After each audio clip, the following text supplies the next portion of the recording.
السلام عليكم ورحمة الله وبركاته. اهلا بكم في فيديو جديد. النهاردة هنعمل تحلية بسيطة وسهلة وجميلة. هعمل ام علي.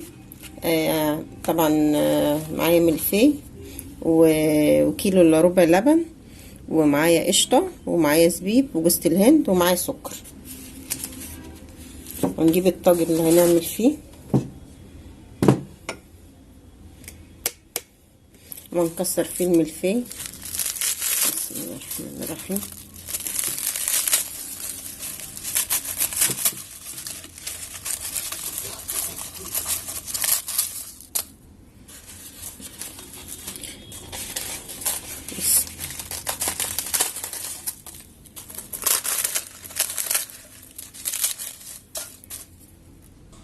بعد ما كسرت الملفيه هحط اللبن. اللبن انا مسخناه. بسم الله الرحمن الرحيم.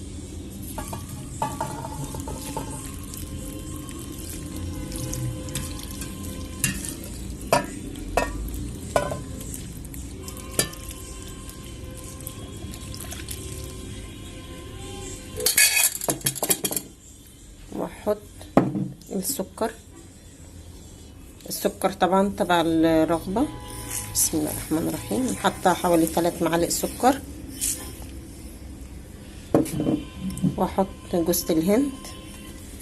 بسم الله الرحمن الرحيم.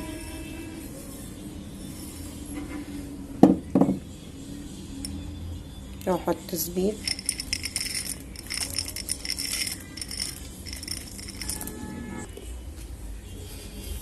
انا حطيت طبعا السكر، وحطيت جوز الهند، وحطيت الزبيب. احط معلقتين قشطه. القشطه دي وش اللبن. بسم الله الرحمن الرحيم.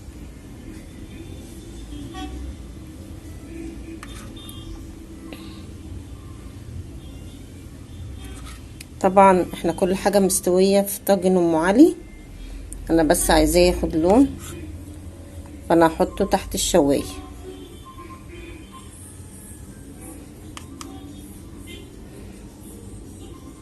هوريكم شكله بعد ما نطلعه من الفرن.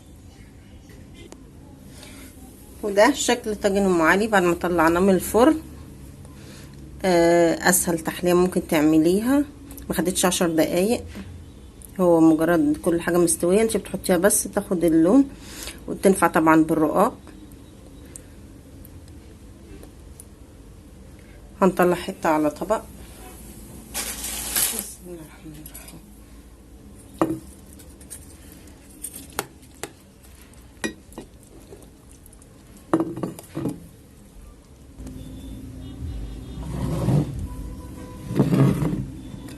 ادي شكل ام علي.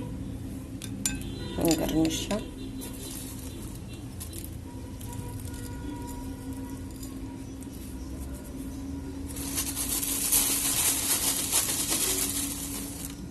شوية مكسرات.